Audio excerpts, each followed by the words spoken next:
जिसे तुम अपना समझकर बहुत ही ज्यादा खुश होते हो ना दोस्तों, याद रखना वही आपके दुखों का सबसे बड़ा कारण बनती है। सबसे बड़ा कारण बनती है। नमस्कार दोस्तों, मैं ज्योतिष आचार्य वासुदेव मिश्रा आपका अपने चैनल सत्य की खोज में हार्दिक अभिनंदन करता हूं। दोस्तों, आज का यह ज्योतिष का कार्यक्रम आप लोगों के लिए, हाँ जी, सिंह राशि वालों के लिए बेहद ही ज्यादा खास और विशेष रहने वाला है। आज हम बात करेंगे ग्रहों के सेनापति मंगल महाराज के अस्त प्रभाव के बारे में। जी हाँ दोस्तों, जब भी कोई ग्रह सूर्य के करीब 10 डिग्री से भी कम अंतराल में आ जाता है तो सूर्य महाराज उस ग्रह को, यानी कि सामने वाले ग्रह को अस्त कर देते हैं, उसके पावर को खत्म कर देते हैं। ठीक इसी प्रकार से दोस्तों 24 सितंबर से मंगल ग्रह का पावर ग्रहों के राजा सूर्य देव ने खत्म कर दी है। तो ऐसे में जानने का प्रयास करेंगे ग्रहों के सेनापति मंगल बिना पावर के आपको किस प्रकार का फलाफल प्रदान करेंगे। मंगल के इस अस्त काल में आपके जीवन में कौन कौन से बड़े परिवर्तन आपको देखने को मिल सकते हैं। आपका स्वास्थ्य कैसा रहेगा, बिजनेस व्यापार कैसा रहेगा, पारिवारिक जीवन, दाम्पत्य जीवन कैसा रहेगा, भाग्य, करियर और फाइनेंस के दृष्टिकोण से मंगल महाराज का अस्त होना आपके लिए कितना मंगलकारी साबित होगा, हर एक जानकारी पूरे विस्तार के साथ आज आपको बताएंगे। इसलिए दोस्तों, अगर आप भी एक सिंह राशि के जातक हैं तो वीडियो को बिल्कुल भी मिस ना करें और अंत तक देखिए। दोस्तों, यह जो ज्योतिष का कार्यक्रम है यह आपकी जन्म की राशि चंद्र राशि पर आधारित है। अगर आपको अपनी जन्म की राशि मालूम नहीं है तो आप इसे अपनी प्रचलित नाम राशि के आधार पर समझ सकते हैं। और अगर आप अपनी जन्म कुंडली पर हमसे परामर्श लेना चाहते हैं, जन्म कुंडली का विश्लेषण करवाना चाहते हैं तो दोस्तों वीडियो के डिस्क्रिप्शन बॉक्स में और वीडियो के अंदर आपको नंबर मिल जाएगा, जहां से आप संपर्क करके पूरे विस्तार के साथ अपनी जन्म कुंडली का विश्लेषण करवा सकते हैं। तो दोस्तों देखिए, वैदिक ज्योतिष में मंगल ग्रह को योद्धा का दर्जा दिया गया है, जो कि स्वभाव से एक पुरुष और गतिशील ग्रह है। मंगल देव ही वह ग्रह होते हैं जो व्यक्ति के जीवन में उसके साहस, उसके पराक्रम, ऊर्जा शक्ति, उसकी हिम्मत, उसकी निडरता जैसी चीजों का प्रतिनिधित्व करते हैं। इस संसार में जो कुछ भी कार्य किया जाता है वह सब के सब मंगल के प्रभाव में आता है, क्योंकि मंगल ग्रह को शक्ति का कारक ग्रह कहा गया है। बिना शक्ति के कोई भी प्राणी कुछ भी कार्य नहीं कर सकता। इसलिए मंगल ग्रह हमारे लिए बहुत ही महत्वपूर्ण ग्रह माने जाते हैं। इसलिए दोस्तों ज्योतिष शास्त्र में भी मंगल ग्रह को बहुत ही महत्वपूर्ण स्थान प्रदान किया गया है। मंगल ग्रह न सिर्फ हमारी ऊर्जा के कारक होते हैं, बल्कि यह हमारे जीवन में हमारी कार्य करने की क्षमता, हमारे पराक्रम, हमारी हिम्मत, हमारी साहस और हमारा जो सामाजिक जुड़ाव होता है उसका प्रतिनिधित्व करते हैं। जब भी किसी व्यक्ति की जन्म कुंडली में मंगल ग्रह बलवान और शुभ अवस्था में होते हैं तो ऐसी स्थिति में वह व्यक्ति काफी ज्यादा साहसी होता है, निडर होता है, पराक्रम से परिपूर्ण होता है और किसी भी कार्य को करने के लिए तत्पर रहता है। किसी से भी नहीं डरता, चाहे सामने में प्रधानमंत्री ही क्यों न हो। यह सब मंगल के प्रभाव में आता है। जबकि इसके विपरीत दोस्तों, जब भी मंगल ग्रह किसी भी प्रकार से कुंडली में कमजोर होते हैं, बलहीन हो जाते हैं, पाप प्रभाव में आते हैं तो उस कंडीशन में व्यक्ति के अंदर साहस की कमी देखने को मिलती है, आत्मविश्वास की कमी देखने को मिलती है। व्यक्ति डरपोक प्रवृत्ति का हो जाता है, छोटी छोटी मुश्किल परिस्थितियों में भी घबरा जाता है और उस परिस्थिति का डट कर सामना नहीं कर पाता। इसलिए दोस्तों, हर व्यक्ति की जन्म कुंडली में मंगल ग्रह का बलवान और शुभ होना बेहद ही आवश्यक माना जाता है, क्योंकि मंगल ग्रह के बिना आप सिर्फ एक 5 तत्व के पुतला तो भर हैं। आपके अंदर वह कार्य करने की ऊर्जा नहीं रहेगी जिसकी वजह से आप अपने जीवन में सफलता, प्रसिद्धि और ऊंचाई को प्राप्त कर सकते हैं। इसलिए दोस्तों, अगर आपकी भी जन्म कुंडली में किसी भी प्रकार से मंगल पीड़ित है, ऐसा आपको लगता है, अपनी जन्म कुंडली में अगर मंगल की कमजोरी आपको महसूस होती है तो निश्चित रूप से दोस्तों आप एक अच्छे जानकार और विद्वान ज्योतिष से अपनी जन्म कुंडली का विश्लेषण करवा करके अपने मंगल ग्रह को बलवान बनाने का प्रयास करना चाहिए। अन्यथा आपका जीवन ऐसे ही गुजर जाएगा, क्योंकि बिना मंगल ग्रह के बलवान हुए आप अपने जीवन में कभी भी सामाजिक जुड़ाव के साथ तरक्की नहीं कर पाएंगे। इसलिए दोस्तों मंगल ग्रह का बलवान होना आवश्यक है। तो देखिए दोस्तों, यही पराक्रम और ऊर्जा के कारक मंगल ग्रह 24 सितंबर की शाम ठीक 5:28 पर कन्या राशि में पश्चिम दिशा में अस्त हो गए हैं, जो अगले साल यानी कि साल 2024 में 17 जनवरी को पूर्व दिशा में उदय होंगे। तो ऐसे में दोस्तों यह जो समय काल होगा 24 सितंबर से लेकर के 17 जनवरी 2024 तक का समय आप लोगों के लिए बेहद ही महत्वपूर्ण रहने वाला है, क्योंकि आप लोगों के लिए यानी कि सिंह राशि वालों के लिए मंगल महाराज आपके चतुर्थ स्थान और आपके भाग्य स्थान के मालिक बनते हैं। और इस समय मंगल महाराज आपके दूसरे भाव में अस्त हो चुके हैं। तो ऐसे में दोस्तों मंगल के इस अस्त प्रभाव का विश्लेषण करके आप लोगों के लिए 5 महत्वपूर्ण भविष्यवाणी तैयार की गई है, जिनमें पहली महत्वपूर्ण भविष्यवाणी आपके दूसरे भाव से संबंधित है।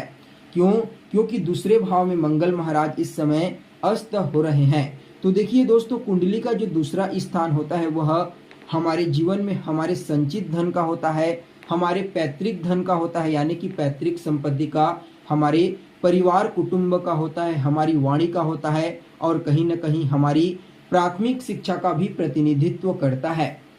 तो ऐसे में दोस्तों मंगल ग्रह का अग्नि तत्व ग्रह होकर के दूसरे स्थान पर अस्त होना आपके लिए प्रतिकूल साबित होगा, यानी कि इस समय आपकी वाणी में उग्रता बढ़ सकती है। आप अहंकार से, क्रोध से परिपूर्ण रहेंगे, जिसकी वजह से परिवार के लोगों के बीच वाद विवाद और मतभेद होने की प्रबल संभावना नजर आ रही है। इसलिए दोस्तों इस समयावधि में मंगल के इस अस्त काल के दौरान आप लोगों को अपनी वाणी पर विशेष रूप से नियंत्रण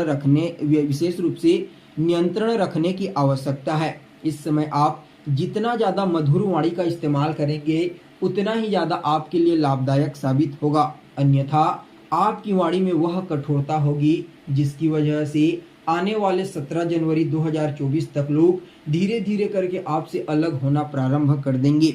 इसलिए दोस्तों अपने सामाजिक संबंधों को, पारिवारिक संबंधों को, राजनीतिक संबंधों को बेहतर बनाने के लिए इस समय आपको अपनी वाणी में मधुरता लाने का प्रयास करना चाहिए, तभी जाकर के दूसरे भाव से संबंधित जो परिणाम है वह आपको सकारात्मक रूप से प्राप्त होगा। जैसे 17 जनवरी तक अगर आप अपनी वाणी में नियंत्रण नहीं रखते हैं तो इससे आप अपने खुद का ही धन का नाश कर सकते हैं, रिश्तों का तो खात्मा होगा ही, साथ में आपकी जो पैतृक संपत्ति है, आपका जो बचत का धन है, उसमें भी कुछ न कुछ सफाया आपको अवश्य देखने को मिल सकता है। इसलिए दोस्तों इस समयावधि में आपको विशेष रूप से सावधान रहने की जरूरत है। अगर आप एक विद्यार्थी हैं, एक स्टूडेंट हैं और प्राथमिक शिक्षा ग्रहण कर रहे हैं तो इस समय आपको विशेष रूप से अपने पढ़ाई पर फोकस करने की सलाह दी जाती है, अन्यथा आपका मन डाइवर्ट होगा, बेकार की चीजों में आपका मन जा सकता है। इसलिए दोस्तों इस समय अपने पढ़ाई पर विशेष रूप से ध्यान दें। अगर आप पेरेंट्स हैं और आपके बच्चे प्राथमिक शिक्षा ग्रहण कर रहे हैं तो इस समय उनको ज्यादा इधर उधर की चीजों में भटकने न दें, अन्यथा उनका जो माइंड है वह भटक सकता है और वह अपने वास्तविक कार्य क्षेत्र से अलग हो सकते हैं। तो वहीं दोस्तों आप लोगों के लिए दूसरी महत्वपूर्ण भविष्यवाणी आपके चौथे भाव से संबंधित है, क्योंकि मंगल महाराज आपके चौथे भाव के अधिपति बनते हैं। तो दोस्तों कुंडली में जो चतुर्थ स्थान होता है वह आपके जीवन में आपके सभी प्रकार के भौतिक सुखों का होता है, मानसिक सुखों का होता है, जैसे कि आप अपने जीवन में कितना मकान का वाहन सुख प्राप्त करेंगे, आपके पास क्या होगी, घर होगी या फिर महल होगी, यानी कि आप एक सामान्य झोपड़ी में निवास करेंगे या फिर राजा के समान महल में आप निवास करेंगे, आपके पास कितनी प्रसिद्धि होगी, कितनी भूमि होगी, कितनी जमीन होगी, इन सभी भौतिक चीजों के बारे में विचार आपके चतुर्थ स्थान से किया जाता है। इसके अलावा जनता आपको कितना पसंद करेगी, आपका साथ जनता कितना देने वाली है, इसके बारे में भी चतुर्थ स्थान ही बताता है। और दोस्तों चतुर्थ स्थान ही वह स्थान होता है जो कहीं ना कहीं रिश्तों में आपके माता का प्रतिनिधित्व करती है। तो ऐसे में दोस्तों मंगल महाराज का चतुर्थ भाव के अधिपति बनकर के दूसरे भाव में अस्त होना आपके लिए प्रतिकूल साबित होगा। इस समय आपको मानसिक तनाव हो सकती है, किसी चीज को लेकर के आप बहुत ज्यादा चिंतित रहेंगे, तनाव में रहेंगे, जिसकी वजह से डिप्रेशन का भी आप शिकार हो सकते हैं। इसलिए दोस्तों इस समय आपको ज़्यादा तनाव लेने से बचना चाहिए। साथ ही अगर आप भूमि, भवन, मकान, वाहन जैसी चीज़ों में अगर निवेश करना चाहते हैं तो इस समय 17 जनवरी 2024 तक आपको ठहर जाना चाहिए, यानी कि रुक जाना चाहिए, अन्यथा आपको लॉस हो सकती है। और दोस्तों जो चतुर्थ स्थान होता है, अभी बता दिया गया हुआ, आपकी माता का स्थान होता है, तो आपकी माता के स्वास्थ्य में भी कुछ न कुछ गिरावट अवश्य देखने को मिलेगी। इसलिए दोस्तों इस समयावधि में आपको अपनी माता का भी विशेष रूप से ध्यान रखने की आवश्यकता है।